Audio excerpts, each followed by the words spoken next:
Alors là, je viens de m'installer sur ma surjeteuse, du coup je vais surjeter tous mes morceaux. Finalement, je ne veux pas surjeter ma ceinture ni mes passants, car j'en ai pas vraiment l'utilité, mais je vais surjeter vraiment tous les autres et tous les côtés. Donc si vous n'avez pas de surjeteuse, utilisez votre machine plate avec des points zigzag. Maintenant que j'ai fini de surjeter tous les morceaux, je vais pouvoir m'occuper de la ceinture. Du coup, je vais assembler la ceinture et je vais me préparer mes passants. Donc je vais d'abord faire une petite étape au fer à repasser et je vais vous montrer tout ça.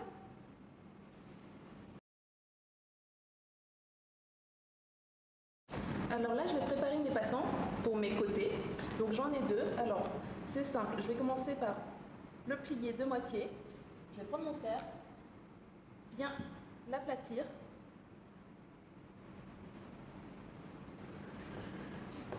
Vraiment pour qu'il garde bien la forme. Ensuite, je vais l'ouvrir et replier à l'intérieur de moitié. Voilà. Je me repositionne. Hop là. Et je reprends le fer pour l'écraser de nouveau.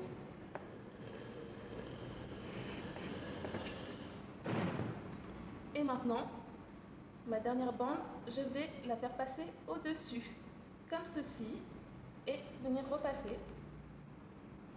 Hop.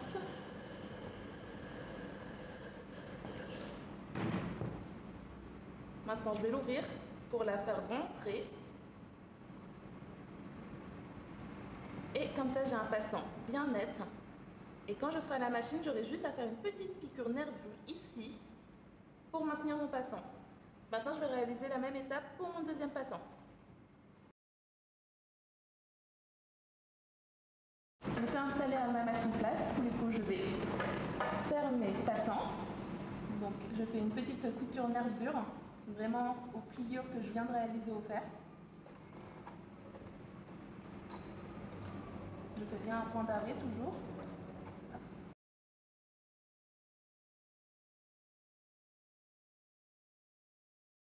Et je termine par un point d'arrêt. Et maintenant, je vais faire la même chose pour mon deuxième passant.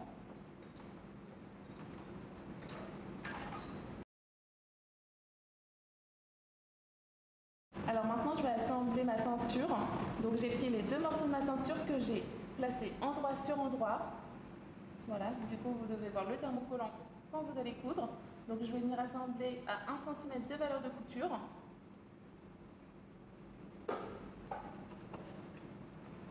Je commence par un point d'arrêt comme toujours.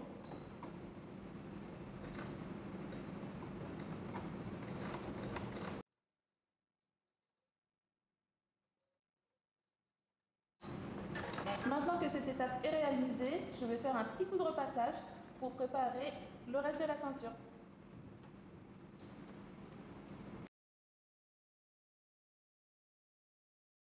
Alors maintenant, je viens ouvrir la couture de ma ceinture. Donc je l'ouvre comme ceci. Hop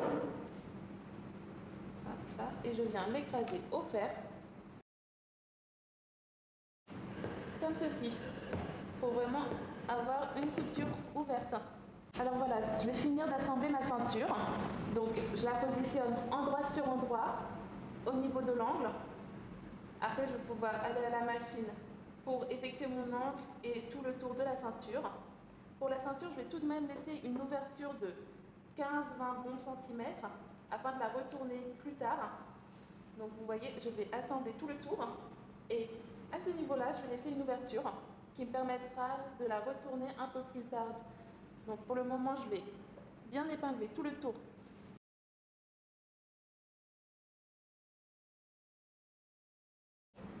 Je fais bien correspondre mes coutures entre elles.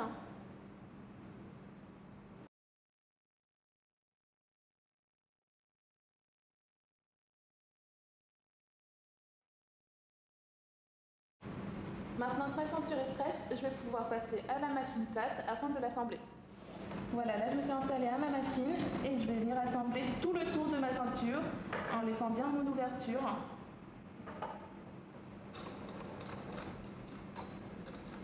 Donc j'assemble à 1 cm de valeur de couture.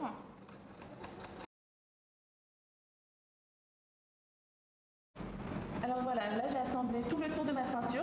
Du coup, je vais venir dégarnir un peu les angles afin que ce soit plus facile de retourner ma ceinture et que j'ai des plus jolis angles. Hop, je dégarnis, mais je laisse quand même, allez, entre 0,5 et 0,3 de valeur de couture. Vraiment, pour pas que ça fasse un trou non plus. Hop, je vais dégarnir aussi à cet angle-ci. Et je vais réaliser la même étape sur l'autre angle.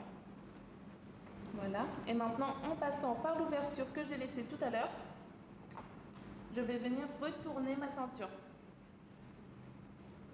Voilà. Maintenant que j'ai bien préparé ma ceinture, je vais passer au repassage.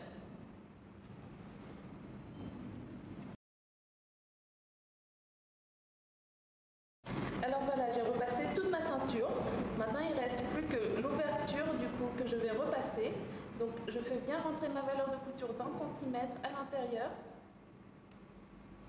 Je me positionne et je vais venir repasser et bien écraser en fait cette valeur de couture.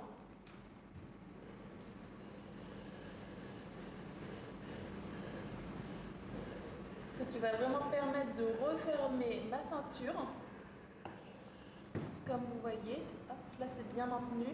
Comme ça, quand je vais être sur la machine pour faire ma piqûre nervure, je n'aurai pas de difficulté, je n'aurai pas besoin de me poser de questions pour les valeurs de couture. Maintenant que cette étape est réalisée, on va pouvoir passer sur la machine plate pour faire notre nervure tout autour de la ceinture. Et comme ça, on pourra la laisser de côté. Alors voilà, là je suis de retour sur la machine plate.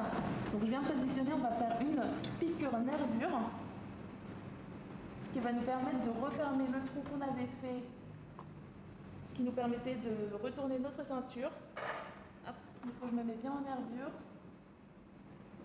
Et je viens piquer tout le tour de la ceinture, comme ça ça fera une jolie petite couture, bien propre.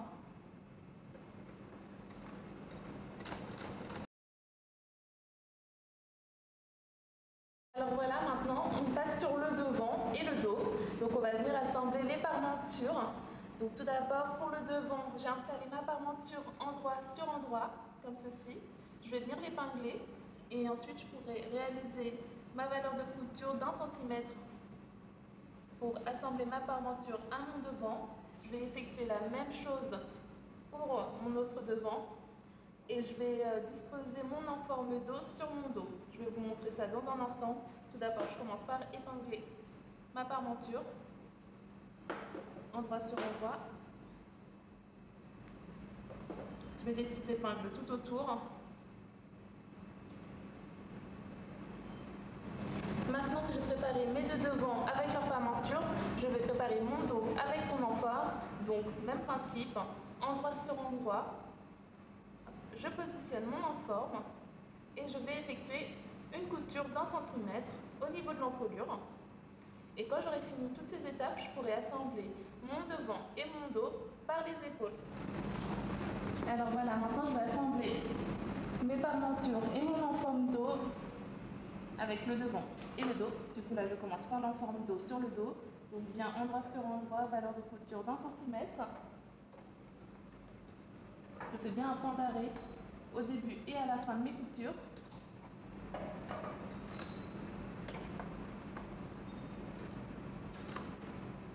Et voilà. Maintenant que j'ai réalisé cette étape, je vais faire la même chose pour mes empiècements devant. Et ensuite, je pourrai passer à la machine afin de retourner le tout. Comme ceci. Hop. Maintenant que ce soit bien propre, bien retourné. Mais d'abord, je vais assembler mes parmentures à mon devant. Maintenant, je suis positionnée, je vais assembler mes parmentures à mes devants. Donc, toujours la même chose, valeur de couture d'1 centimètre. Maintenant que j'ai fini ma première parmenture, je vais venir réaliser la deuxième, pardon. Donc, exactement pareil, valeur de couture 1 cm sur tout le tour. Quand j'aurai fini cette étape, je pourrai assembler mon devant à mon dos par les épaules et les côtés. Alors voilà, maintenant que j'ai assemblé mes parmentures à mon devant et mon enforme suis venue repasser, j'ai bien écrasé comme ceci pour qu'il soit bien à l'intérieur et qu'il ne bouge pas. Maintenant, je vais pouvoir assembler les épaules devant aux épaules dos. Donc toujours endroit sur endroit, je viens me positionner, je place mes épingles.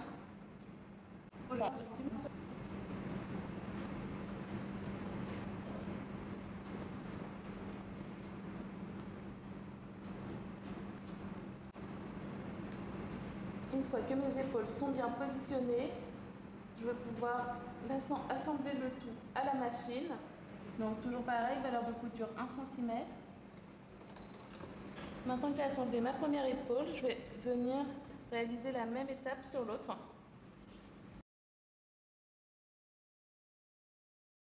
Maintenant que j'ai bien positionné mes épaules, je viens sur le côté. Donc je repère mes deux crans qui me permettent de savoir où placer mes passants. À plat, comme ceci. Et je viens juste placer mon passant au niveau du cran. Je lui laisse un petit peu de vivre, comme ça la ceinture elle passera facilement à l'intérieur. À plat. Et maintenant, j'ajoute le dos dessus. Et j'épingle toujours au niveau des crans. Je viens faire la même chose de l'autre côté et après on pourra passer à la machine pour assembler la couture côté, comme ça elle prendra le passant directement avec et on va s'arrêter au cran de l'ourlet. Du coup maintenant je me suis positionnée pour assembler mes côtés, donc je me suis placée au niveau de la manche. Donc, je vais continuer, toujours valeur de couture 1 cm.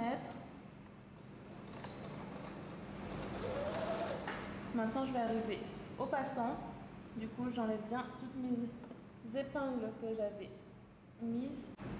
Je passe bien mon doigt en dessous pour que le passant ne soit pas piqué tout du long, mais vraiment juste au niveau du cran.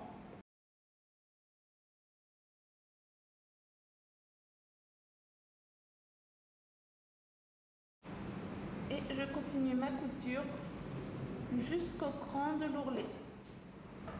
Et voilà, là je suis arrivée au cran de mon ourlet. Du coup, je vais faire un point d'arrêt et réaliser la même étape de l'autre côté.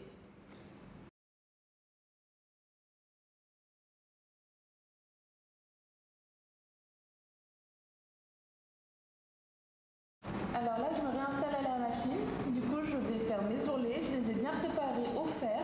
Donc là, on a un ourlet de 1 cm. Alors vous avez plusieurs options. Soit vous pouvez faire une piqûre nervure ou alors une piqûre de 0,5. Moi, je préfère faire une piqûre de 0,5. Je me place sur l'endroit de mon vêtement. Je commence par un point d'arrêt, comme toujours. Et je vais venir vraiment faire le tour de mes emmanchures et de mon bas de vêtement. Voilà, là j'ai fini ma première manche. Je vais effectuer la même chose sur mon deuxième ourlet pour mon autre manche. Et ensuite, je passerai au bas du vêtement. Alors maintenant que j'ai fini de réaliser mes ourlets de manche, je vais passer à mes ourlets de bas de vêtement. Donc même principe, j'ai 1 cm de valeur de couture, du coup je vais piquer à 0,5 cm sur l'endroit du vêtement. Là j'arrive à la fin de mon premier ourlet. Je vais continuer, je ne vais pas m'arrêter. Du coup je vais remonter un petit peu encore. Je vais faire une petite estimation dans ma tête pour que ça fasse 0,5 cm de l'autre côté. Ça, je suis pas mal. Je remonte mon pied de biche, je tourne, je me repositionne.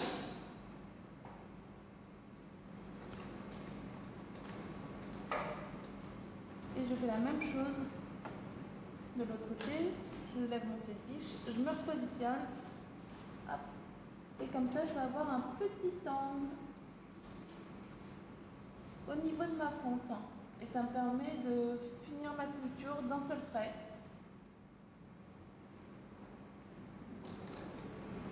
Voilà, j'ai fini mes ourlets. Maintenant, il ne me reste plus qu'à positionner ma boutonnière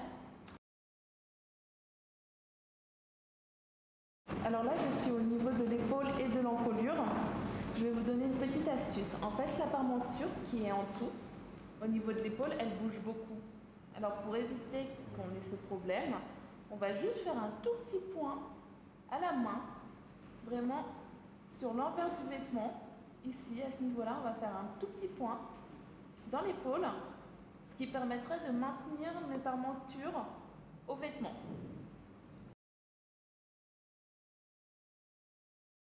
Je me prépare à réaliser mes boutonnières. Alors comme vous le voyez, j'ai fait un marquage, donc j'ai marqué la taille de mes boutons. Alors je me positionne sur la machine, j'ai sélectionné le point de boutonnière, j'ai pris le premier, c'était le plus simple. Alors je me positionne bien. Ils vont vous expliquer en fait qu'il y a une pédale qu'il va falloir avancer et reculer. Moi c'est la pédale F, elle a été indiquée sur mon petit écran. Donc je me positionne, je commence par reculer mon petit levier. Donc faites-vous vraiment un marquage parce que c'est important, ça vous permettra de savoir où vous arrêtez. Voilà, maintenant je vais devoir avancer jusqu'à ma marquage, voilà. Je recule de nouveau. Quand j'arrive en haut, j'avance.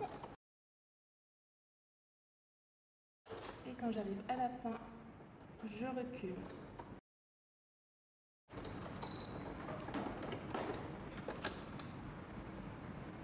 Et voilà, ma boutonnière est faite.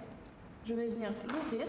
Donc c'est simple, je vais juste plier mon tissu en deux, comme ceci. Je vais prendre mon ciseau, venir faire une insertion dans la boutonnière. Hop. Quand j'ai réalisé cette insertion, je viens passer mon ciseau à l'intérieur et je découpe. Et maintenant, je vais pouvoir disposer mes boutons et j'aurai fini ma robe.